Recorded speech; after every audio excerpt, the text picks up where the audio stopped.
Hello बच्चे लोग, मेरा नाम है पुजारी महादेव। आज मैं आप लोगों को जो टॉपिक सिखाने वाला समझाने वाला हूँ वो टॉपिक का नाम है admission of partner. Admission of partner. और आज हम लोग एडमिशन ऑफ पार्टनर में रेशियो कैसे निकालते हैं वो हम लोग सीखेंगे। रेशियो, तो रेशियोज़ में सबसे पहला जो रेशियो मैंने आपको सिखा दिया न्यू रेशियो। आज हम लोग दूसरा रेशियो सीखेंगे जिसका नाम है सेक्रीफाइस रेशियो। सेक्रीफाइस रेशियो, तो सेक्रीफाइस रेशियो कैसे निकाला जाता है? ओल्ड रेशियो में से आपको माइनस करना है न्यू रेशियो। ओल्ड रेशियो में से माइनस करेंगे न्यू रेशियो तो आपको सेक्रीफाइस रेशियो आ जाएगा। तो इसको सीखने के लिए, समझने के लिए मैं एक छोटा सा नन्हा सा प्यारा सा एग्जांपल देता हूँ ताकि आपको समझ में आ जाए। तो समझो कि पी, क्यू, आर ये 3 पार्टनर्स हैं। ओल्ड रेशियो है समझो 3:1 पी और क्यू का, मतलब ये दोनों पुराने पार्टनर। मैं यहाँ पर लिख देता हूँ, ये ओ पी है, ये ओ पी है और ये ओ पी है। और क्वेश्चन में शायद हमें न्यू रेशियो भी नहीं लिख के दिया है और क्वेश्चन में सेक्रीफाइस रेशियो भी नहीं लिख के दिया है। मतलब तीनों का मुझे न्यू रेशियो भी निकालना है और सेक्रीफाइस रेशियो भी निकालना है। तो देखो, तो पहले आपको ये समझना है कि सेक्रीफाइस रेशियो में किन किन चीज़ों की ज़रूरत पड़ती है। तो सेक्रीफाइस रेशियो को निकालने के लिए 2 चीज़ों की ज़रूरत पड़ती है, एक होता है ओल्ड रेशियो, दूसरा होता है न्यू रेशियो। तो क्वेश्चन में तो हमें ओल्ड रेशियो हमेशा गिवन होगा, लिख के दिया होगा। ये देखो, अगर मैं यहाँ पे क्वेश्चन की बात करूँ तो 3:1, देखो यहाँ पे आपको ओल्ड रेशियो तो लिख के दिया, बट हमारे पास क्या नहीं है, न्यू रेशियो नहीं है। तो पहले हम लोग को क्या करना पड़ेगा, न्यू रेशियो निकालना पड़ेगा। अब सवाल ये उठता है कि सेक्रीफाइस रेशियो निकालना क्यों पड़ता है। ऐसे न्यू रेशियो तो पता चल गया कि एक पार्टनरशिप बिजनेस में जब एक नया पार्टनर आता है, न्यू पार्टनर आता है, तो पुराने पार्टनर्स को, ओल्ड पार्टनर्स को अपना रेशियो चेंज करना पड़ता है, इसलिए न्यू रेशियो निकालना पड़ता है, ये पता चल गया। लेकिन अब सेक्रीफाइस रेशियो क्यों निकालना पड़ता है? तो सेक्रीफाइस रेशियो को निकालने के लिए मैं आपको समझाता हूँ कि समझो कि मिस्टर ए नाम का एक पार्टनर है और मिस्टर बी नाम का एक पार्टनर है। ठीक है, ये दोनों मिलके पार्टनरशिप बिजनेस रन करते हैं, मतलब दोनों के दोनों बिजनेस करते रहते हैं। ठीक है, फिर वक्त के हिसाब से जब आगे बढ़ते हैं लोग तो बिजनेस के अंदर वर्कलोड बहुत ज़्यादा हो जाता है। तो वर्कलोड को कम करने के लिए बिजनेस के अंदर एक न्यू पार्टनर लेके आते हैं।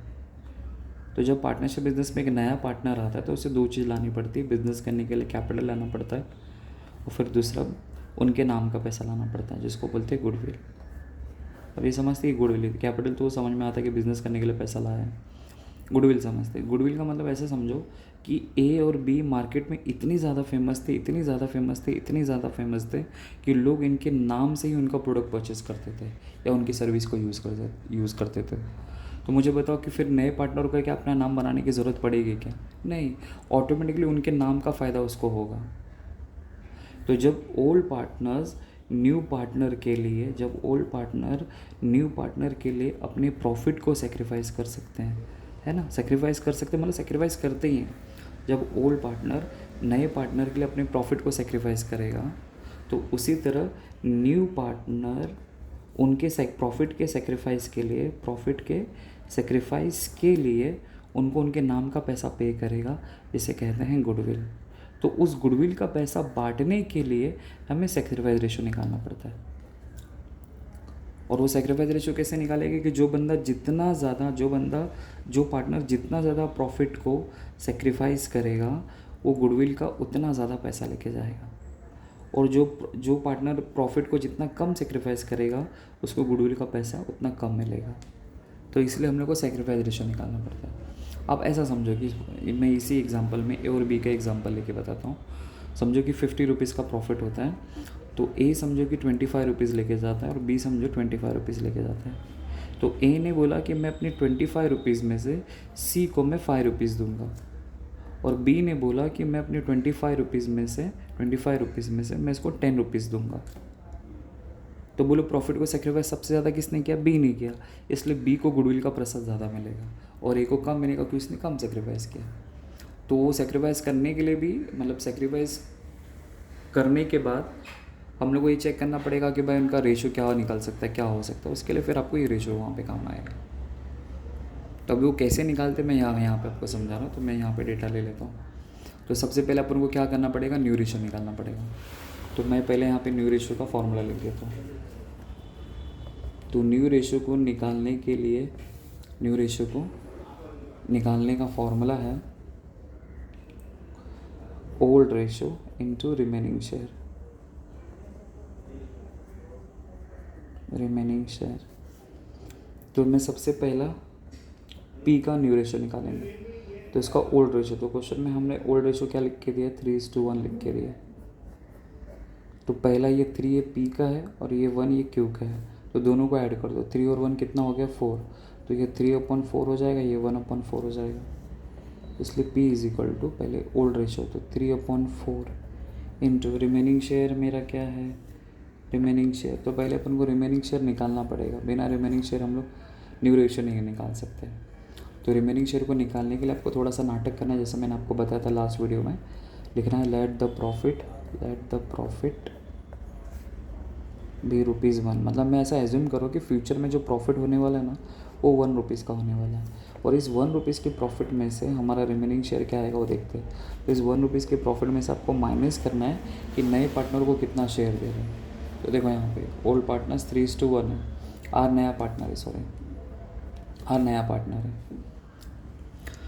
तो समझो कि उसको 1/6 शेयर देने वाले, फ्यूचर में जो भी प्रॉफिट होगा उसको 1/6 उसका शेयर मिलेगा। इसलिए मैं यहाँ पे क्या करूँगा, 1/6 लिख दूँगा, मतलब उसको उसमें से माइनस करना पड़ेगा। माइनस करते हैं, तो जैसे मैंने लास्ट टाइम भी बताया, तो वापस एक बार बता रहा हूँ। तो देखो 2 पार्टनर है पी और क्यू, ठीक है, दोनों को ₹200 का प्रॉफिट होता है, दोनों को। नया पार्टनर आर आ रहा है, बोला कि ₹200 के प्रॉफिट में से हम उसको ₹40 देंगे, तब ओल्ड पार्टनर्स के कितना बचेगा, 160 बचेगा ना। 200 में से अगर 40 उसको दे दिया तो बचा कितना, 160, उसी को बोलते हैं रिमेनिंग शेयर। तो उसको निकालने के लिए आपको ऐसा एज्यूम करना है। तो लेट द प्रॉफिट बी ₹1, मैंने ऐसा एज्यूम किया कि फ्यूचर में जो प्रॉफिट होने वाला है ₹1 का होने वाला है। Therefore remaining share is equal to इस ₹1 के प्रॉफिट में से माइनस करने का नए पार्टनर को कितना शेयर दे रहे, तो 1/6 था, लिख दिया। अब इसको सॉल्व करना है। तो कुछ लोग क्या करते हैं, इसको सॉल्व कैसे करते हैं मालूम है, इसके नीचे 1 एज्यूम किया, 1 में से 1 गया, 0 आया, 1 में से 6 गया, -5 आया। ऐसा बिल्कुल मत करना। तो जब भी नीचे का डिनोमीटर अगर सेम नहीं होगा ना, तो आपको क्रॉस मल्टीप्लाई करना है। तो इसका इसके साथ, इसका इसके साथ और इसका इसके साथ। तो 6 1 जा 6, यहाँ पे माइनस से माइनस लिखा, 1 1 जा 1 एंड 6 1 जा 6। तो 6 में से 1 गया 5, तो 5/6 आ जाएगा। बस, तो ये आपका रिमेनिंग शेयर आएगा। बस अब न्यू रेशियो निकालना है मुझे। तो मैं न्यू रेशियो कैसे निकालूंगा, वही है old ratio into remaining share. तो पहले मैं पी का निकाल दूँ, तो ओल्ड रेशियो, पी का ओल्ड रेशियो, तो देखो 3/4 ये वाला, तो 3/4 लिखा, यहाँ पे इंटू लिखा। रिमेनिंग शेयर क्या है, यहाँ पे 5/6 लिखा। अब मैं क्या करूँगा, मल्टीप्लाई करूँगा। मल्टीप्लाई का सिंबल होगा तो सामने सामने आपको मल्टीप्लाई करना। तो 3 5 जा 15 एंड 4 6 जा 24। फिर उसी तरह हम लोग क्यू का निकालेंगे। तो क्यू का ओल्ड रेशियो क्या है, यहाँ पे देखो 1/4 है, तो यहाँ पे 1/4 लिखा, इनटू रिमेनिंग शेयर क्या है 5/6, तो 5/6 लिखा। अब मैं क्या करूँगा, सामने सामने मल्टीप्लाई का सिंबल है तो सामने सामने। तो 1 5 जा 5 एंड 4 6 जा 24 हो गया। अब आर का निकालेंगे। तब आर को कितना शेयर देने वाले हम लोग, आर को 1/6 शेयर देने वाले हैं, जो क्वेश्चन में लिख के दिए। ये देखो यहाँ पे ओल्ड रेशियो 3:1 और आर को न्यू शेयर देने वाले 1/6, तो मैंने वो यहाँ पे लिख दिया। अब क्या करना है, इंटू इसमें रिमेनिंग शेयर नहीं करने का, क्योंकि रिमेनिंग शेयर जो होता है ना, वो सिर्फ सिर्फ ओल्ड पार्टनर्स को बिलोंग करता है, ओनली फॉर ओल्ड पार्टनर्स, इसलिए उसमें आएगा। तो फिर इसको सॉल्व कैसे करें, तो क्या करने का, इसके डिनोमीटर में 24, इसके डिनोमीटर में 24 है, तो इसके डिनोमीटर में 24 करने के लिए क्या करना पड़ेगा, इंटू 4 और ऊपर इंटू 4 करना पड़ेगा। मतलब ऊपर नीचे सेम नंबर से आपको मल्टीप्लाई करना है। बस जो नंबर आप नीचे मल्टीप्लाई करो वही सेम नंबर आपको ऊपर से मल्टीप्लाई करना है। तो 1 4 जा 4 एंड 6 4 जा 24 हो गया। तो अब मैं क्या करूँगा, मैं अपना न्यू रेशियो निकाल लूँगा। तो ऊपर का 2 पे आपको कॉपी करना, तो ये 15:5:4, इसका 15 लिया, इसका 5 लिया, इसका 4 लिया। अब तीनों को प्लस करो तो वही 24 ही होता है। 5 + 20 20 + 5, मतलब 15/24, 5/24, 4/24, ऐसा भी बोल सकते हैं। फिर चेक करने का क्या इसका ब्रेक डाउन हो सकता है कि नहीं, ब्रेक डाउन मतलब छोटा नंबर हो सकता है कि नहीं हो सकता है। तो लेकिन यहाँ पे 3 नंबर है ना, तो तीनों की तीनों नंबर एक ही टेबल में आने चाहिए। अब देखो यहाँ पे 15 और 5 है, तो ये दोनों टेबल 5 के टेबल में आता है, लेकिन 4 के 2 के टेबल में आता है। तो मतलब तीनों नंबर मतलब ये दोनों एक टेबल में आते हैं और दूसरे टेबल में, तो ऐसा नहीं होना चाहिए, तीनों नंबर एक ही टेबल में आना चाहिए। तो यहाँ पे तो पॉसिबिलिटी नहीं है, इसलिए ये आपका फाइनल आंसर हो जाएगा। तो ये हमने न्यू रेशियो निकाला। अभी तक सेक्रीफाइस रेशियो नहीं आया, क्यों? देखो सेक्रीफाइस रेशियो अगर मुझे निकालना है तो मुझे old ratio minus new ratio करना पड़ेगा। तो ओल्ड रेशियो तो मेरे पास है, अब जस्ट मैंने न्यू रेशियो निकाल लिया। अब मैं इजीली क्या कर सकता हूँ, सेक्रीफाइस रेशियो निकाल सकता हूँ। तो मैं यहाँ पे वापस वही डेटा कॉपी कर लेता हूँ। तो PQR ओल्ड रेशियो है 3:1, इसको तो 1:6 देने वाले थे, वो तो जो था। न्यू रेशियो जस्ट मैंने निकाल लिया। तो न्यू रेशियो क्या है इसका, 15:5:4, ये न्यू रेशियो आ गया। अब मुझे सेक्रीफाइस रेशियो निकालना है। तो सेक्रीफाइस रेशियो को निकालने का फॉर्मूला है old ratio minus new ratio. तो अब कैसे करेंगे? तो सबसे पहले सेक्रीफाइस रेशियो निकालूंगा पी का, पी तो उसका ओल्ड रेशियो चाहिए। तो पी का ओल्ड रेशियो क्या, देखो 3:1 है ना, तो 3 और 1 कितना होता है 4, तो 3/4 हो जाएगा, ये 1/4 हो जाएगा।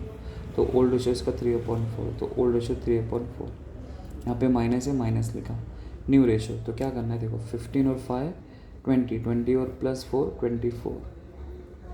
तो ये मतलब 15/24 हो जाएगा, 5/24 4/24। जो पीछे था वही मैं यहाँ पे लिख रहा हूँ, यहाँ पे 15/24 करूँगा। अब मैं क्या करूँगा, 3 में से 15 गया तो -12, एंड 4 में से 24 गया तो -18 आ गया। तो माइनस से माइनस 12/18, ऐसा बिल्कुल मत करना। तो पहले आपको चेक करना है कि दोनों का डिनोमीटर तो सेम नहीं है। जब दोनों का डिनोमीटर सेम नहीं रहेगा तो आपको क्रॉस मल्टीप्लाई करना है। तो 24 को 3 से अगर मैं मल्टीप्लाई करता हूँ, 24 × 3 करता हूँ तो 72 आता है। 15 4 ज़ा 60, 24 × 4 अगर मैं करता हूँ तो कितना आता है 96। बस अब 72 में से 60 गया तो 12/96, तो यह आ गया पी का। अब उसी तरह मैं क्या करूँगा, क्यू का करूँगा। तो सेम फॉर्मूला मेरे को क्या चाहिए, ओल्ड रेशियो। तो ओल्ड रेशियो यहाँ पे क्या है 1/4, तो यहाँ पे 1/4 लिखते हैं। यहाँ पे माइनस है, माइनस लिख दिया। न्यू रेशियो क्या है क्यू का, 5/24 है, तो 5/24 लिखते हैं। हो गया। अब मैं क्या करूँगा, इसके डिनोमीटर अभी यहाँ पे इसमें इसको माइनस करना है, इसमें इसको माइनस करना, सब बिल्कुल मत करना। जब भी दोनों का डिनोमीटर सेम नहीं रहेगा तो आपको क्रॉस मल्टीप्लाई करना है। तो इसका इसके साथ, इसका इसके साथ और इसका इसके साथ।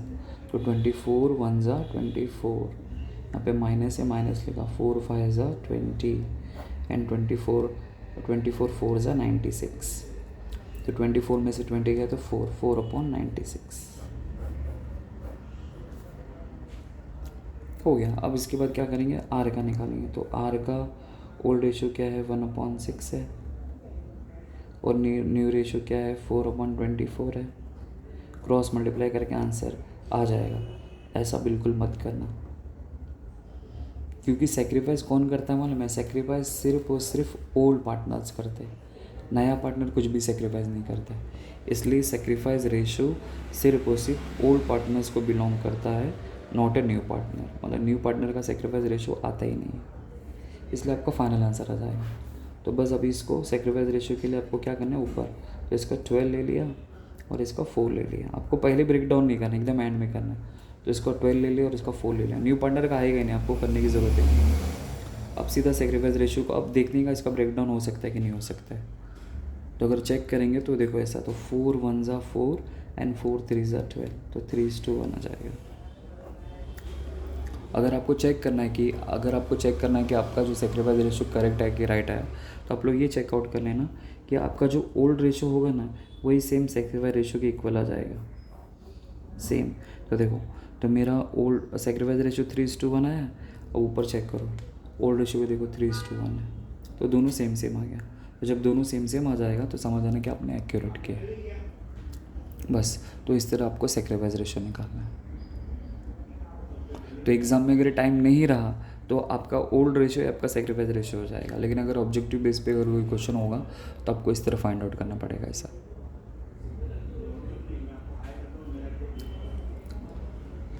तो आई होप एक बार देख लीजिए, मैंने क्वेश्चन यहाँ पे लिखा है।